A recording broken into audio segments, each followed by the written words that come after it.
Creature Kitchen is the third and most ambitious title from appropriately named development team, The Rat Zone, who, depending on who you ask, have either the best or worst website for any game developer in 2026. Frankly, whatever this thing is supposed to be is deserving of a review in and of itself. But that might have to wait, because as bizarre and interesting as it might be, their games are more than a match for it. Their previous title, Chairs, was, certainly out there. If anything, Creature Kitchen seems to have dialed things back a bit in comparison. I think that's probably for the best, and that Creature Kitchen might nail the level of weirdness between its unusual concept and its creepy aesthetics. On that, I am known to not really go in for horror games, and on the surface, Creature Kitchen looks an awful lot like it might be one of those. The dark, spooky night, the flashlight mechanic, little things jumping out at you. But the difference is, here, those things jumping out at you are kinda cute. Towards the start of Creature Kitchen, you're provided in relatively cryptic terms with your main mission. If the title wasn't enough of a hint, it's to cook meals for creatures. To quote the note attached to the fridge, keep them fed and you should have nothing to worry about. Bit ominous, sure, and who those creatures are is not entirely clear. You'll probably have heard the unmistakable hoot of an owl on your short walk down to the house, but where exactly it came from is anyone's guess. You've got a few areas to explore upon entering the house for the first time, but one of the first things you'll notice is a 16-page book which helpfully, if not somewhat vaguely, details the locations of all the creatures that you're able to find in the game. That's about all the information it gives you to begin with, though. Until you get a photograph of them, you won't know what they are and what it is that they want to eat. However, once you grab the nearby camera and successfully snap a photo of them, the book will update and tell you exactly what it is they're after. The first three of the book's creatures are very easy to get a picture of, but a couple of them immediately provide a couple of problems. Firstly, that your box of recipes starts off incredibly sparse. If a critter isn't interested in toast, pancakes, or french fries, then you won't know how to make it. While one of those new friends isn't the pickiest of eaters, the first animal, the crow, who will eat literally anything, the other two have demands beyond your culinary limitations. One of them wants a bunch of meals which involve cheese, 3 guesses what species they might be, and the other has a similarly restrictive diet, composed of meals which aren't covered by any of those starting options. Luckily, there are recipes hidden everywhere. Some of those can be found as easily as looking into a hanging basket or shaking a loose drain pipe, but a lot of them are hidden behind puzzles. Those are all pretty straightforward, they ramp up a little as time goes on. It's never anything too arduous, but it does get slightly more difficult than picking up an idol and placing it back on the table that it appears to have fallen off of. It's not just the recipes you'll need to find, but the ingredients themselves, and it's primarily through that mechanic that your progress is gated.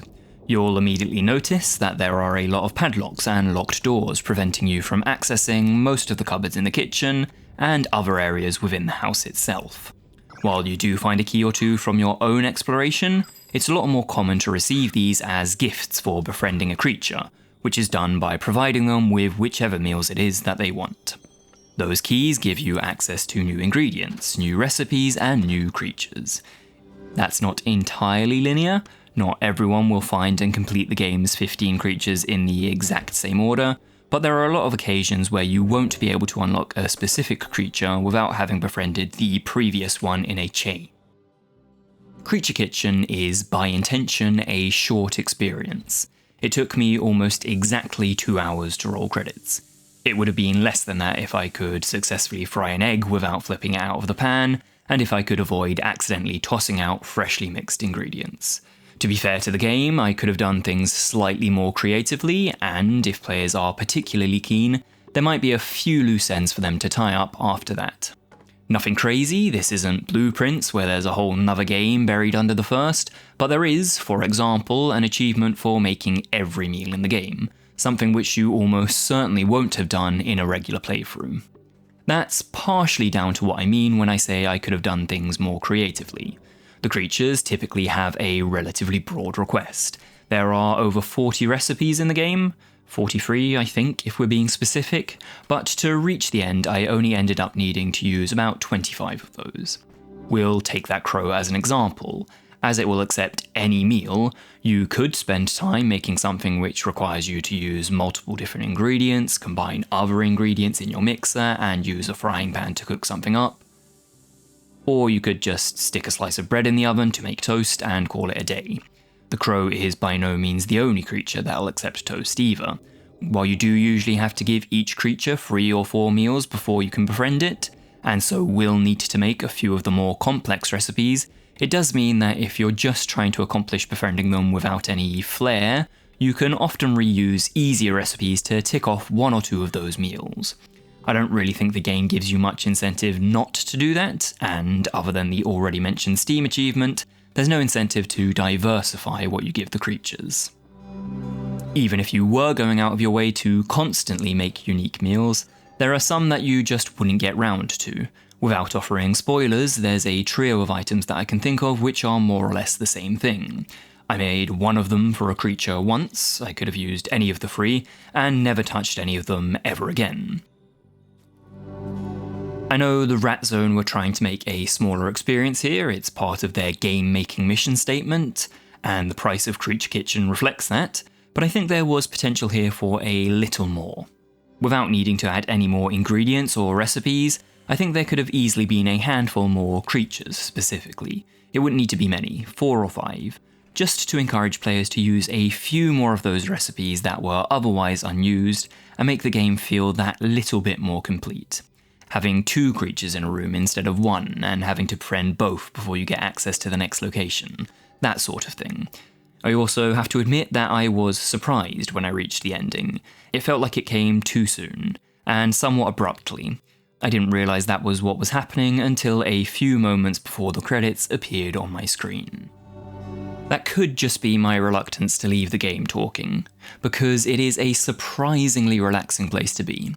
I mentioned my trepidation surrounding horror games, and the aesthetic did have me a little worried that I wasn't going to enjoy being in Creature Kitchen's world. And look, I'm skittish, I won't pretend there wasn't a few times that the game made me jump. But here it was followed by an, "Oh, it's just you," or a, "Hey, what you doing there, little buddy?" rather than, alt-tabbing the game and fleeing from my computer. I can't say I had any dreams about the game after playing it, but I imagine if I had done, they probably would have been quite pleasant, as opposed to the nightmare fuel that you might associate with the initial retro horror vibe that this game gives off. It calls itself a Creepy-Cosy cooking simulator, and I didn't necessarily trust the cozy part of that, but I was definitely wrong to do so. Not since the aforementioned Blueprints, my game of the year last year should you need reminding, have I felt so immersed in a game's world, which I guess adds to my wish that there had just been a few more reasons to stay in it for longer. I do have that nagging feeling that I've left Creature Kitchen with an experience that's not quite complete.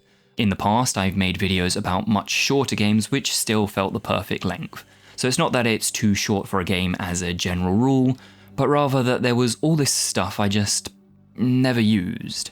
Each time I collected a new recipe card or ingredient, I felt there was a promise there that there was a good chance I was going to use it, and that didn't end up being the case.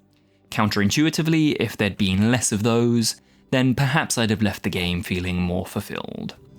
That aside, Creature Kitchen was exactly what was promised. A cozy and occasionally creepy experience with a vibe that's so unique that it's worth picking up on that alone. It is awarded a 7.5 out of 10 by IndieLoupe.